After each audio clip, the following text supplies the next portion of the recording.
Welcome to the Fresh and Fired Up podcast. I'm your host, Dr. Emily Marshall, here to help you function at your best in health, fitness, and life. Joined by my co-host, the amazing, now puppy dog owner, Hailee Piendl. Let's get fired up. Let's get freaking fired up. You picked up your new puppy. You have to tell I us went about to it. your neck of the woods. It's so funny, actually, because okay, I'll tell you this whole story. We went to Edmonton to pick our little puppy dog up. He's the sweetest little sweet thing. Aww. His face is adorable. His feet are so massive. They're way too disproportionate for his body. He's a dachshund, a standard one. So he's going to be a girthy one. But so we flew from Vancouver and then just picked him up at the airport, hung around the airport for like 6 hours. They wouldn't let us change our flight to an earlier flight. I think it's because they just didn't know how to do it. But it was they fine wanted to make me suffer. Yeah, I think she just didn't know how. But anyways, it was fine because we had a new little toy. And he was a great traveler. He just didn't say anything. He was just loafing around, running around. He kind of wasn't, barking at all, which is kind of abnormal because I have my parents have a Chiweenie, it's called, Chihuahua wiener dog. He's the love of my life. Oh my goodness. But he's an ass. Oh my gosh, those little dogs. He'll bite anything, anyone at any time. And it's been like that forever. Like since he was a baby, he's growling at little kids at school. Like it was crazy. But he was great, traveled fabulously. Didn't say a word, settling in really well. But it's not all fun and games. I just got a text from Justin saying he had a horrible night with him. I'm moving on Saturday, so I'm not there yet. So he's not with me 24/7. He's with Justin 24/7. So he was apparently barking for 7 hours straight. Yeah, and now he's mad. So he's in the transition period. It's in the transition period, and I know it's sucky, but I've had 3 other dogs before. I know what happens. You just you have to not sleep for a week and then it gets better. You know what I mean? So we're in that really messy phase. Yeah. So, but it's all good. Establishing the boundaries, kind of like we do with everything else we talk about on this podcast. Exactly. You got to teach them. You just got to teach them, and it sucks, but whatever. Before you know it, he's going to be training with you. You'll have little dog mini dumbbells. Oh yeah, he will. He'll be in the gym.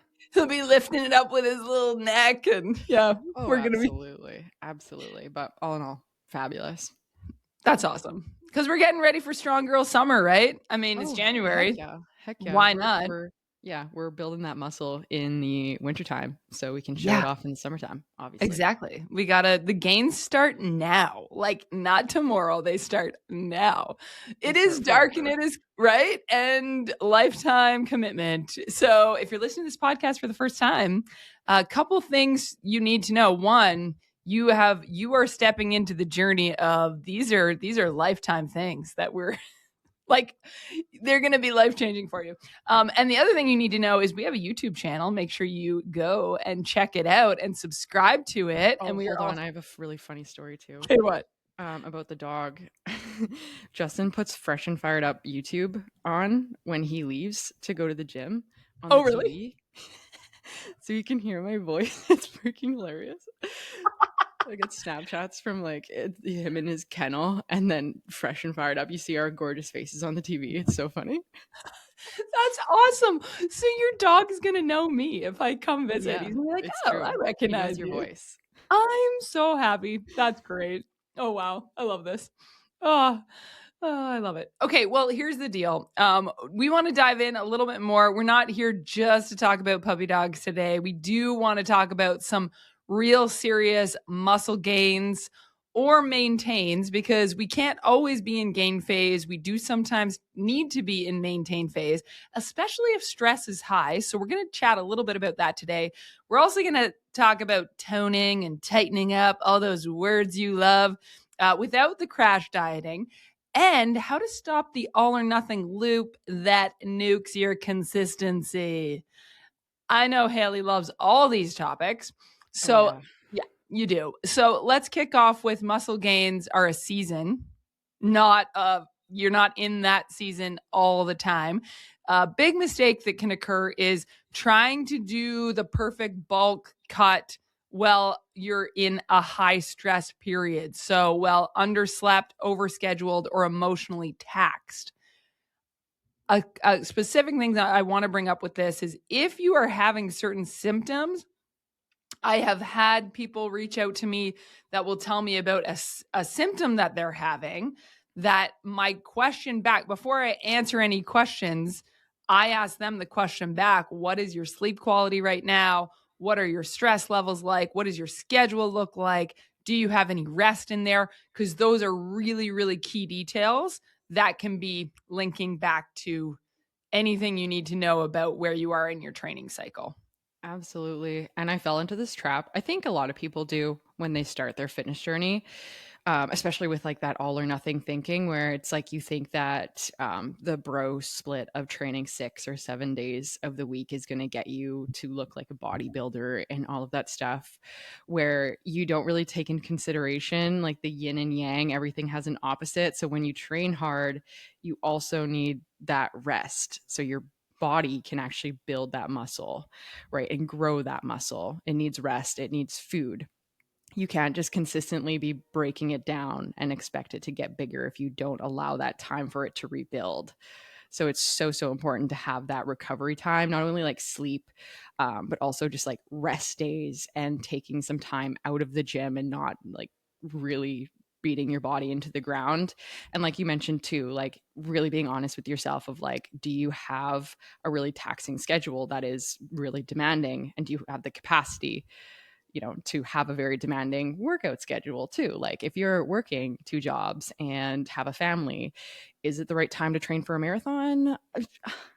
You know, I don't know. You can be the judge of that. Yeah. But it's good questions to ask yourself. And I think picking a season based on your life capacity, Mhm. not your insecurity, is a huge deal, because if you're just doing it because you're insecure about something about your body, it's not the reason. You got to dig a little deeper than that and go, okay, what's the capacity? We love to throw around this term muscle gains, mainly because we actually have a high rating for Yeah. muscle gains. Yeah, we're telling you all about it. We're going to say it 1,000 times. No, but it's not just physically looking. Of course, if you want to look cut, you want to be able to see the muscle, great. That's awesome. But really what we want is we want to train strength, right? Because functionally, sure, you could have big bulky muscles and still have issues with your strength. I'm currently in a little bit of that right now, just because of, I told you about my neck injury, right? And you would look at me and you're like, oh, my arms look strong, but right now my grip strength is still not back to what it was. So I've had to change some of my exercise to be more rehab based than my usual, like powerlifting, for example. And this is where now I'm switching within this season to be like, well, sure, you can see my delt, but if I don't have full grip strength in my hand, that's not functionally, that doesn't work, right? So you're going to have to switch things up based on that season. And so, Hailee, can you tell us a little bit more about the different seasons? Like even just a 101, like cliff notes on gaining versus maintaining or cutting. Yeah, So maybe start with absolutely. one and work your way through. Yeah. So gaining is when you're in obviously like a caloric surplus. You're trying to put on muscle mass. With that, you will put on a bit of fat mass because this is something that's not in your control. The slower you go, typically, I would more so say that's recomp or body recomp. If you go more of at a slower rate, maybe eating at maintenance, training hard, there is like kind of a happy medium. It's slower, so if you're okay with slower, that's okay. But if you wanted to put on muscle as quickly as possible, it would be more beneficial for you to go into a caloric surplus of maybe like 250 to 300 calories. And just for everyone's context, as women, you don't put on muscle mass as well as men, obviously. On a good day or a good month, it's about 1 pound of muscle per month. So take with that what you will. And then in the maintenance, this is kind of where you're just kind of chilling out, where maybe you have zero desire to aesthetically change your body, zero desire, or maybe you're really high in capacity of your own personal life and you're like, I just literally just need to survive and maintain my fitness and functionality, in which case just like eating at maintenance, training for fun. And this is kind of where I'd bring in more so like maybe going to a yoga class or like Pilates or something like that, with pairing that with obviously like strength training, maybe getting into running and just kind of exploring different ways to move your body as more of like a fun thing. Yeah. And then cutting is when you're going into, did you see that? Yeah, your lights just freaked out. Oh my gosh. Guys, don't Um, miss the YouTube video so you can see that. oh shit. Going into a cut, that's when you're going into a caloric deficit. Slightly. You do not want to take this very aggressively because it will put a lot of stress on your body. And as women, we're a lot more sensitive to that stressor of caloric deprivation. So you might lose your cycle. You might start losing hair. Your sleep might kind of tank. Recovery is going to tank, things like that. So you do want to take that more gradually. But this is where you're more so trying to lose body fat. So in this aspect, obviously protein intake, strength training to maintain your muscle mass. A lot of people can like go into a cut and be like, oh yeah, I want to grow my butt. But that's like scientifically not going to happen because you cannot put on mass in a deficit. You're going to lose mass in a Yeah. deficit. It's just how things work.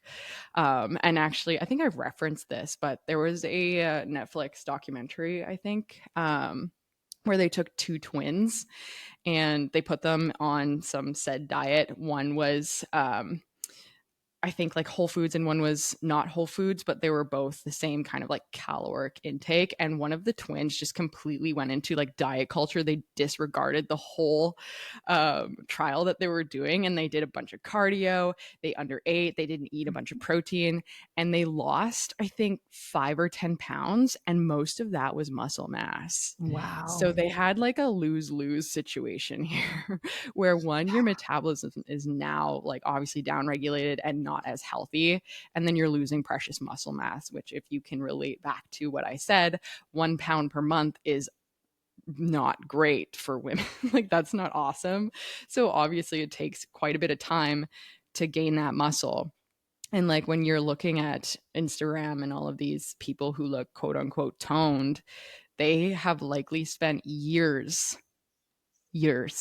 like training, eating well, eating in a surplus, not dieting, and being uncomfortable. Because I think that's definitely where especially women get stuck, is they don't want to gain fat, and like that just absolutely terrifies them, so they don't want to go into a growing phase.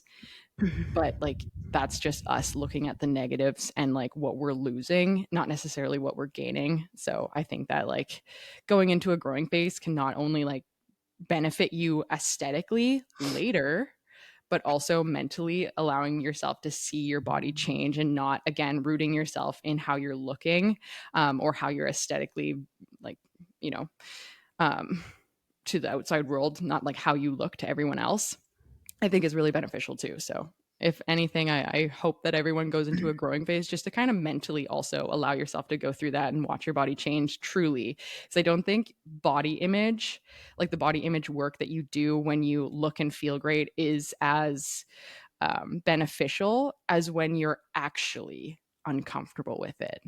Right. Yeah. It's interesting because I feel like this happens a little bit postpartum. There's a rebound of like your body changes a lot, you grow a lot, like you said. Mm-hmm. And then all of a sudden, once you've had the baby, this is something to be really highly aware of in the postpartum phase too. When you talked about like if you start cutting right away because you're like, well, I just want to get skinny again. If that's what's in your mind post pregnancy, then what happens is if you're breastfeeding, you don't have you don't have your regular period cycle when you're breastfeeding. And so you don't even know, like I've definitely did this. My signs and symptoms were like my hair like fell out like crazy, which can already happen, postpartum, but it can be even more when you really tried to like cut back down to being really lean, which I definitely did because of that body image size or side of things. And then, it can affect your sleep cycles, which you're already having poor sleep when you have a newborn. So it made me think of that as you were talking. It's like, being aware of this would not, like, when you're right postpartum, this is not a season to do like hard cut. And Mhm. usually that comes out for me, it definitely came out of an insecurity, like where I always am used to looking like super fit and toned and all this stuff. And then all of a sudden your body totally changes, your workout schedule totally changes. And you're like, I just, once I get this baby out, I'm getting my body back, and you get all nutty. Oh, so that's just kind of a warning label for that one. It made me think of that with the seasons of life. Yeah. Yeah. Yeah. I think that's a good point too. And like just to speak on the seasons and to know when like a cut might be good or you're, able to go into a cut and not kind of like freak the heck out. Yes. Again, if you're outside, maybe your work, your stress levels are lower, you have some more time. Other than that, like if you're really short on time, your sleep is not great, maybe just like mental capacity is not there, not a great time to go into a cut. Ironically, that's probably the time where you're going to want to go into a cut the most, Yes. but it's not ideal because again, it's a stressor. So if you have a bunch of stressors in your life, and then you're going to put this one on top of it, I promise you're going to fail within the next like couple weeks. Cause when that starting high and like, oh my gosh, this is such a fun new goal that I'm going to accomplish. Once that wears off, then real life steps in. You're drained even more because you don't have energy. Your sleep is again not great. One, your results are not going to be there, and then two, you're going to be so burnt out. So Mhm. know when to go into a cut and maybe when to be in maintenance. And I think that you can also like ebb and flow if you are in a cut right now and maybe you foresee a really stressful time or something happens that's quite stressful, bring that back up to maintenance. There's no rush in this, right? Rather than keeping on the, oh, I need to be in my deficit, I need to get to XYZ, like give yourself some grace. There's no timeline with this. I think it's more so working with your body and working with your situation that will benefit the longevity of your results rather than like, I set my mind to this, so I'm going to do it. Yeah. And just kind of to chime in on that, it's going to be hard. Like right now I'm in rehab phase and it's mentally really hard. Like just this morning I was at the gym and I was like, I've been feeling a bit better. I'm going to lay down on the bench. I could probably bench today. Literally like lifted just the bar, which guys, like I usually do like 160-pound bench, right? Like just the bar at 35 pounds should not be a lot for me. And I just felt my neck like pinching and locking up and it like shooting down my arms. And then I did a couple reps with the bar. I set it back and I stood up and I was like, the room was spinning. Like I was dizzy from it. And I'm like, oh, yep, nope, don't do your bench today. So again, like really in my head, I knew going into the day that I shouldn't be trying any of my power Yeah. lifts, but I was like, I'm just going to try it. Cause mentally you're like, yeah, but this is what I do all the time. Right. And Mm-hmm. so again, like allow yourself, it's okay to test the waters. But what I could have done if I was in stubborn mode and less educated on these topics, I would have been like, yeah, it's fine. I'm just going to do it. And I would have been way worse off, right?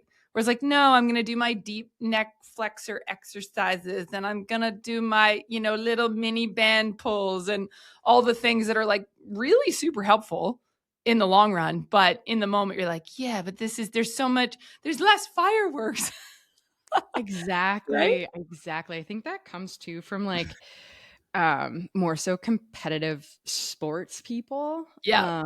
Because like I don't know about you, but like I was used to being like the fast one, and especially with like running or doing more endurance based where you have to be at a conversational pace, I'm like, this is so slow. Yeah. Imagine how fast I would run the race if I was going at my full capacity. Yeah.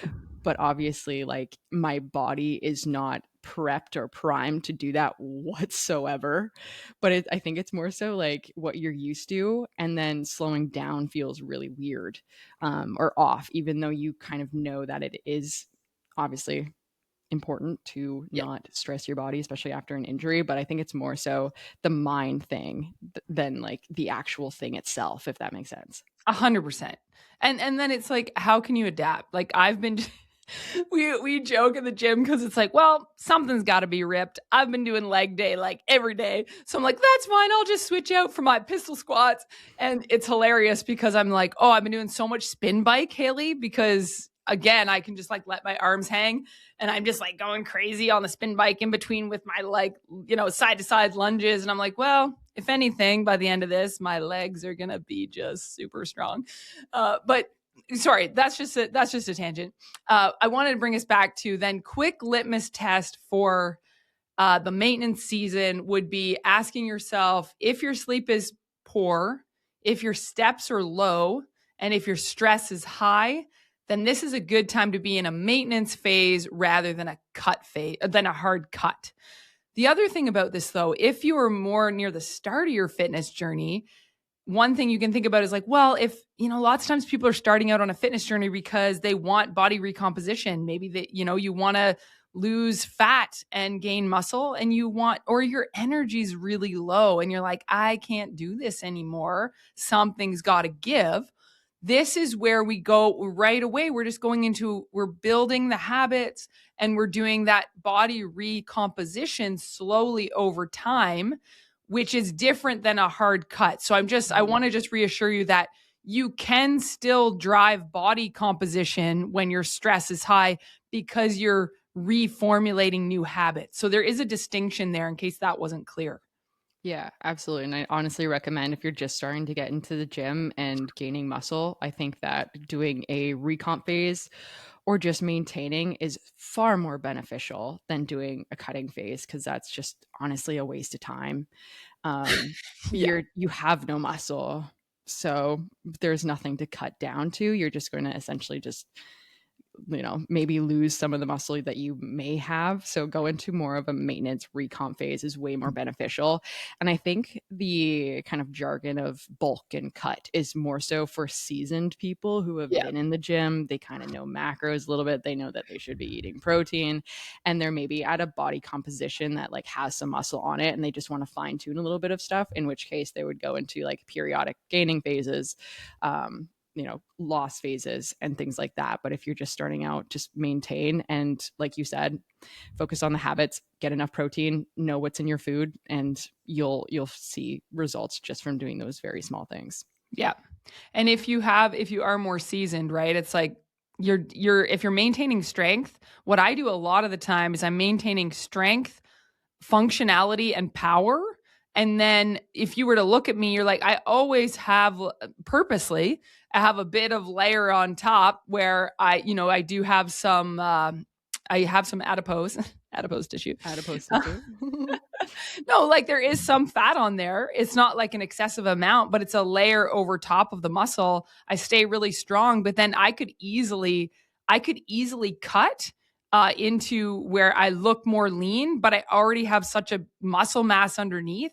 I'm not losing too much muscle with that, right? Whereas what happens is people will be, they won't be they'll try to never go into that growth phase. And then what happens is it takes them a long time. They got to do a bunch of bulking and then now they're ready to cut. So it's very much this like big swing versus, dude, I just kind of like stay in bulk a lot of the time. And then if I wanted to go do a show or something, I could just cut down and it'd be like, yeah, I'm good to go. Yeah, it's funny how that shifts too, because I've noticed that in myself as well, where it's like I'd much rather cut because it's easier than Right. like go into a bulk. Because like when you have like muscle mass on your body, I'm relatively the same body fat percentage as like regardless of like my lost period when I was really lean, like on Right. outside of that when I didn't have muscle and I had body fat and I had a healthy cycle, probably around the same body fat-ish percentage. I'm probably a little bit leaner than that, but it looks so different because you have muscle and the surface area of your body because it's spread out across your muscle. So it's not just like sitting on top of your bone, which I feel like that's what people skinny fat, where it's like you can actually be the same body fat percentage and look so different with muscle. Yes, 100%. Yeah. Yeah. And I find I phase in and out even within that, where there's times when someone will come and be like, "Whoa, look at those arms in that shirt," and I'm like, "Oh, I guess I must be a little leaner right now, but most of the time my training cycle stays fairly similar. And then there's times where it's like, yeah, no one would notice or comment because you're just kind of like, you're just hanging out there, right? Exactly. So it's not, that kind of comes down to not being attached to that external validation, Mhm. which is huge mentally. I think that's really big. I see that. Yeah. I actually really enjoy seeing that. Like when clients come in, it's typically when they're more so disordered eating. And of course, disordered eating is attached to having a really high value of yourself and your body, Yeah. and kind of how other people perceive you. And to see that transition through, because I do eventually allow them to go into a cutting phase when everything is kind of settled, hormones are settled. But by that time, they're so like, yeah, this is, I know that it fluctuates. It's fine. Like Mhm. I'm not attached to the results. They're more attached to the process, which I think is really, really important. And where you won't see that immense amount of disappointment when you don't see immediate results, because like this is a really long term thing. Like for myself it's been over 10 years now, and like I'm really maintaining, I might go into different like performance goals, but it's never going to stop, so there's no end to this. You know Yeah. what I mean? So there's no rush. And I think that just kind of, again, going through that uncomfortable phase of like, no, I don't need to change my body right now, I need to kind of sit in why I feel so uncomfortable with it, will prime you to go into a cutting phase. Because what I see a lot of too is that self sabotage, Yeah. where when people, especially when they're not comfortable in their bodies and they go into a cutting phase and they start to lose a little bit of weight, their brain actually gets really uncomfortable at that lower weight, because it's like, whoa, this is not what I'm used to. And then they Yeah. self sabotage and go right back to where they were at. So in those Totally. aspects, if you were to do the work of, I don't care what my body looks, it's just going to ebb and flow, they wouldn't have, or would have been better prepped and primed to deal with that discomfort when they were at a lower weight, rather than like going right back to where they were at the start, if that makes sense. 100%. Yeah. Yeah. Oh, as you were saying that, Hailee, when you're like, yeah, like this is a long-term thing, I was thinking back, I'm like, dude, I was Miss Teen Fitness 2002. Oh my gosh, I was 2 years old. Right? Okay, good job. But it's crazy to think about, right? You're like, no, that was actually quite a while ago now. Right? And yeah, good times. Come a You were long way 2 years since then. old. I Yeah. was 15. Oh my Wait, gosh. 13, 14, 15. Yeah, 15. That's crazy. Right? So this is where it's like, yeah, your fitness, yeah, when you're into fitness, it's like it's a long-term thing. And I mean, really, if everyone had a special interest in fitness, there would be a lot of uh health issues that would be resolved. So I mean, we're not here, it is what it is, but hopefully we're inspiring you on your journey as we talk through some of these concepts, because it really helps everything: your strength, your energy, your function, your longevity. And so I wanted Mindset to too. Mhm. I think mindset too, of like that Yeah. delayed gratification part of it, where I think that's like self mastery of just go to the gym is one of the best things that you can do for like knowing that you aren't going to get instant dopamine right then Yes. and there. Yes, and that there's something to be said for, like, you worked for something. That's Hmm. huge mentally. And I just came up in conversation the other day that, there's a subset of people that want to try to skirt this process, but the guy, I'm struggling with my words a bit. Sorry, guys. It is, the bill comes due eventually. So Yeah. technically, because I'm a chiropractor, I'm not really able to comment too much on, well, I'm regulated to not comment on medications because I'm not like a pharmacist or a medical doctor. But Hailee might be able to tell you a type of drug that people try to speed up the process of body recomposition, if she wants to, or you can look it up. But Ozempic. yeah. Oh, did you see my video on this? No, I haven't Oh, I watched did a it. video on Ozempic. Yeah, it's interesting because I also have to have a bit of a neutral standpoint, because I do have like I think two clients who are on it Oh, okay. just based on like their values, and like I am Okay. in no capacity to be like, you need to do this because I said so. Fair enough. No, However, I I like would that. much rather them be coaching with me on it rather than not. Yes. However, I do think that it's just not it's not a great it's a cop out. I'm so sorry to say that. Yeah, you gotta. For to some capacity, and I think that people just kind of, or doctors, I'd say, hand it out a little bit too freely, rather How than do you get off it? That's my question. they don't. Actually, I've had a client and she told me that her doctor said that she could never come off of it, because I was asking, like, what's your plan to come off of this, because obviously she wants to, like, I don't want to be on medication for the rest of my life. And her doctor said, no, you have to be on this forever. And I was like, holy, what? Like, why is this a solution? It's not a solution. um Yeah. but yeah, I don't like Ozempic myself. I don't like that it is a quote unquote permanent solution to everyone's weight loss problems. Plus, it was used for diabetes and now Mhm. it's being marketed for weight loss. And then also, I have a bone to pick too. Like, I don't know if you saw Serena Williams promoting Ozempic. Oh, no, I didn't. Yeah, I was like, oh gosh, I lost a lot of respect. I'm like, oh my gosh, like Aw. athletes, like high level female athletes are promoting Ozempic. I'm like, no, Shoot. this is so Yes. complete opposite.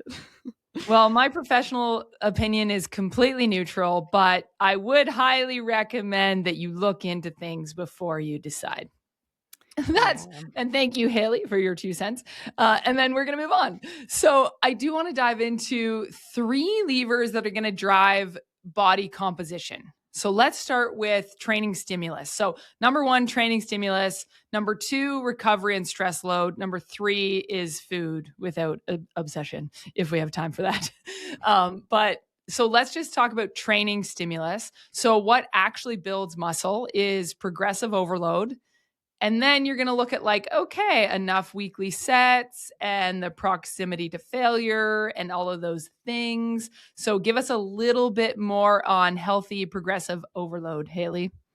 Absolutely. So progressively, either increasing the weight, ideally, I would increase weight. However, there is going to be a really awkward in between where you're like, oh, this is too heavy for me to hit my reps.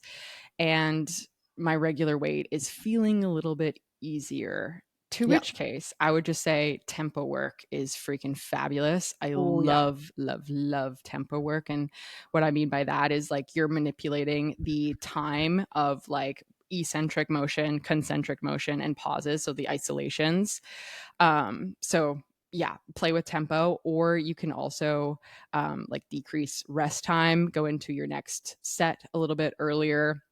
You could increase the reps that you're doing as well. In terms of hypertrophy, we want to ideally be within like 8 to 12 reps per set, not the 15 reps per set. That is not going to stimulate muscle growth. So you don't want to do like the Pilates kind of thing. That's not going to build muscle.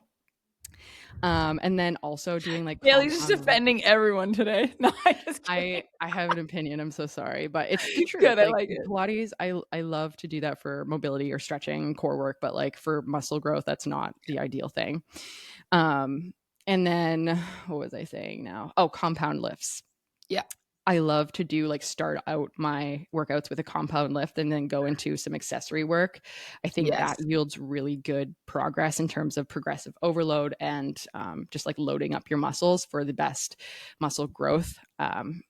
So I like to start with that. And then in terms of volume, honestly, you don't need a lot of volume. Even if you do like 3 days a week of full bodies, I think that is perfectly fine to stimulate muscle growth to some capacity. And then the more seasons you get, maybe do like an upper, lower, or you could do push, pull legs, push, pull legs. I would not recommend training like 7 days a week. That is way too much volume. And when you do have too much volume, you're not going to promote muscle growth as Yeah. well. So you don't actually need to be like dying by the end of your workout to know that it was a good workout. I get this question a lot of like, Hailee, I'm not sore after my workout. Does that mean it wasn't a good workout? Like, no. Mhm. Did you go to near failure or have like 1 or 2 reps in reserve? Yes. Okay, cool. That was awesome. Then you stimulated, that stressor on your muscle. So you don't technically need to be sore after your workouts in order to know that you're making progress. You just have to like make progress either with tempo, weight, and that kind of progression to actually stimulate your muscle growth. But it does happen very slowly. So that's why I think people kind of get confused or like, am I making progress? Because it's not super fast. So it's like, I'm so terrified of doing the wrong thing. Am I doing the right thing? Am I wasting my time? So if you satisfy those two things of like, yes, I'm increasing my weight. Yes, I'm getting stronger. Then you are getting stronger and your muscle is growing. So relax. Yeah. Yeah, relax. Well, and it's interesting because I definitely have found, I tend to do a 5-day workout week, and sometimes I do feel like it's a bit much on certain weeks. Like Yeah.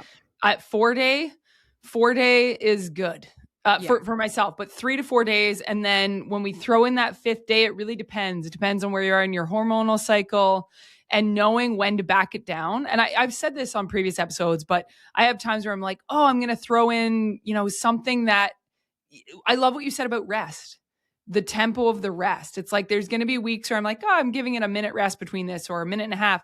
And then there's some weeks where I'm like, dude, I got to do 2-minute rests before I lift another weight. And it's like, that's okay. You're still going through it.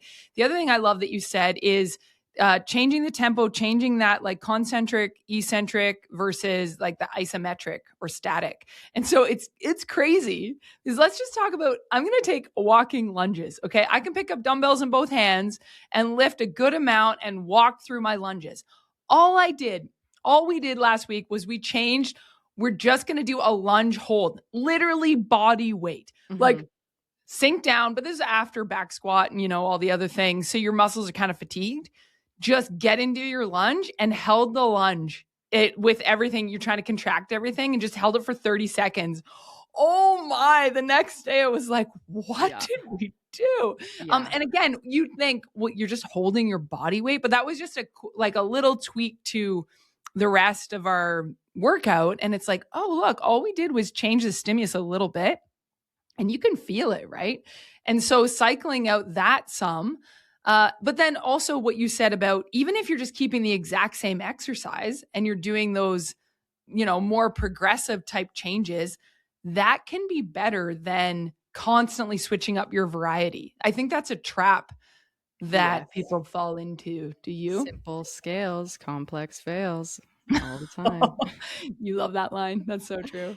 So It's then so that good. would be, I think this would be a good time then to go into that second lever, which would be the recovery and stress load. So under recovery, your body, okay, so this is where your body gets a chance to like what you've said, Hailee. It's like if we're constantly just tearing and breaking down muscle, it needs a moment to rebuild.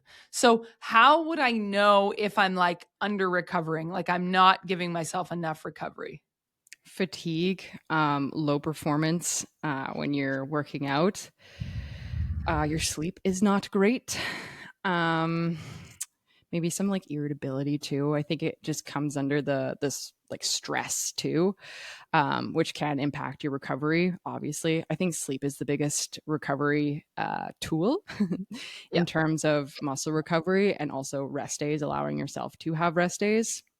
And I think a really underrated sign of under recovery too is your inability to have a rest day. If you're really like, oh, I can't mentally take a break, then Mhm. that's kind of a clear sign that you're maybe overdoing it because then you're going to the gym and you're doing some more stuff. You know what I mean? So I think Yeah. being okay mentally with having a rest day and including them in your programming, because it's part of your strategy. It's not like a nice to have, it's like a part of it. Yeah. So I think those are some really good signs. I don't know if you have any more. Yeah, fatigue was number one in my Yeah. mind. I knew you were going to say that, obviously. And then even cravings could be another one Mhm. I thought of as you were making your list. Inconsistency is another one because your body's just forcing you. I've definitely so time and time again that's happened to me where I'm like, no, I can't. I just can't go. Mhm. I'm at the point where I'm like, my body's just shutting down, right? Where, yeah, I feel like you should have already rested before you got to that point. the other thing is you got to take into account what else is going on in your life Mhm. and who you're saying no to or yes to. Because I've had times where I've done a full workout week and I'm at like a good level of sore. And I'm like, man, it's a Saturday. And I'm like, I just need a full rest day. But then my kids are like, oh, the weather's perfect. Let's go skiing. And I'm like, yes, I'll take you skiing, which is fine. But I'm still out there for 4 hours using my leg Mhm. muscles. And I just did like a heavy leg day the day before. So sometimes the nature of motherhood in my case, but I mean, you might have other reasons, maybe the demands of your work or whatever it is. Sometimes we kind of feel like we need to say yes, or we just decide we're going to say yes. But in that case, being smart, I have learned over the years that if I was supposed to have a rest day on a Saturday and I didn't go to the gym, but I was still really active, then on my Sunday, I'm like, no, you legitly need to rest today. And Yeah. if you get asked to go skiing again, you're going to say no. Yeah. If you want to be back in the gym on Monday. Absolutely. I actually just talked about this with some of my clients too, because I think, especially as like really type A women, we hold ourselves to a certain standard of like what our best looks like. And of Yeah. course, some weeks we have time, I can journal, meditate, I can go work out. And then some weeks are not as lucky, but I still, or like we still hold that, like, okay, I should be meditating, I should be journaling, I should be doing everything XYZ. And then you kind of stress yourself out with that, even though you don't have enough time. So, what I've done and implemented is tiered days and like tiered, like you've mentioned, I think before. I don't know the reference that you called it, but like tier one would be, yes, I have a lot of time, I have a lot of Yes. capacity, I had a great sleep, all this other stuff, everything's working in my favor. And then tier two would be, maybe I have some obligations today. I can probably get a workout in, but essentially I'm just going to focus on getting my protein intake and getting my workout in. And then Yeah. third tier, like I'm sick, I'm down bad, I'm just going to drink water, and that's going to be my level of success for today. Yeah. But kind of thinking of your weeks and maybe days in tiered lists rather than having like, this is my perfect day and my perfect week, and now every single week in my life has to look like that, or I feel like a disappointed failure. 100%. And Yeah. zoom out. What you just described is the zoom out. So I've had it where it's a really long day, and I've referenced this. Sorry, I'm going to reference it again. But like, if I get up and I'm at the gym at 5:30 in the morning, and then I come right home, and then we hop on this podcast, we record the podcast. I'm leaving right after this to go to the clinic to train employees, and then we're going right into patient care, and then we're going right into gymnastics, and I'm coaching gymnastics till 8 p.m. And I get home, and I'm not at home again until 8 at night. Right? Mm-hmm. Obviously, that was a long day. On those days, I sometimes, once kids are in bed, I hit not, 8:45, 9 o'clock when my brain is like, you need to physically fall asleep now. If I'm not ready for that, because I'm like, oh, I still got to get my stuff out and I still got to get this prepared for tomorrow for the kid, I start getting mentally down where I'm like, oh, see, I can't do this. And I'm never going to get a break. I always work so Yeah. hard and I'm not getting ahead. And Yeah. then I've gotten better at this. I'll be like, no, you are physically straight up tired. You're just tired. You just need to go to bed. So when you zoom out and go, yeah, you're telling yourself that you're not going to be able to do this forever. But it's a Thursday right now, and you have rest planned on Saturday, then you just got to get through one more day. You're doing your Friday, and then you're going to Mm-hmm. rest. So that zoom out of seeing your whole week makes a big difference in your Mm-hmm. headspace of being like, but I can't. Well, yeah, Yep. because you push yourself really hard today. Hello. Yeah. And so therefore, this is where your recovery comes in with your stress load. I cannot say this enough. Go to bed earlier. Like, so in Mm-hmm. that case for me, it's like on the days that I'm wise enough to at that point to just literally go to bed. Yeah. I did it within this week. I John was still out at the kitchen table reading. Kids were already in bed. I had kissed them goodnight. I'm like, listen, if you call for me, I'm not coming back. I'm gonna be in my bed asleep. So, you're in your dad's hands, essentially. Yeah. I came out to the kitchen table and I was like, hey, John, I'm going to bed. He's like, oh, okay. Are you going to wait for me? I was like, are you going to be in bed by 8:35? This was at 8:28. He's like, oh, okay, good night. Because I was like, dude, I'm not waiting up. I'm going to bed right now. Yeah. And sometimes we have to do that. That's part of the recovery and that's part of the rest. And if you want to get up early, you got to go to bed early. It's such a simple concept, right? Yep. Absolutely. Absolutely. Anyways, good times. And then our last one was food. I said if we have time, which we're pretty much at time now. But did you want to mention anything about that? Food without the obsession, not obsessing over the food, but just looking at your protein minimums, carbs around training, and that sort of stuff. Yeah. I think we can do another episode of it too, but just kind of surface level. Obviously, Surface we're level. talking about muscle gain, so having enough calories, protein, carbs is important. I think nutrient timing, if you want to get into the weeds of it, like having post workout relatively close after will obviously help a little bit, but it's not like a make or break it. Essentially, if you're just in the realm of like lifestyle, somebody who wants to gain some muscle, just make sure that you're hitting your total protein and your total calories. Those are the two numerical values that are most important to you. Your carbs and fats, if you are tracking them, sometimes they can add more stress when you don't hit them, and it doesn't matter, to be quite honest with you. Some people gravitate more towards fats, some people gravitate more towards carbs, and it's kind of individual. And like if you're functioning fine, your recovery is fine, I wouldn't worry myself with that at all. So total calories and protein are of your best interest, and just relatively knowing where they are at. I know like relationship with macro tracking maybe and food in general can be a little bit spotty, especially if you are someone who has been in the fitness world for a while. Sometimes we can get into that perfectionism mindset and need to do everything perfectly. Oh, if I don't have clean food, then I'm not doing it right. And you know what? Sometimes your good enough is good enough. So again, depending on how in depth you want to get and also how much stress you have on your life, like I mentioned before, like my brain capacity does not have the capacity to focus on like how many added sugars I'm getting and I mean, so like why am I focusing on that? Because it Yeah. doesn't matter. So if there's things that you can omit from your brain, the better. So having more of like a flexible approach, just like your training load. If you can't work out on Wednesday morning, freaking move it to Thursday morning. Like it's not a big deal, Yeah. right? Same thing with your macros and getting in enough nutrients. If you have an off day, it's not the end of the world. Your body knows what to do with food. If you overeat or have like Christmas dinner, it knows what to do with food. It's not going to store it all as fat. You don't need to freak out.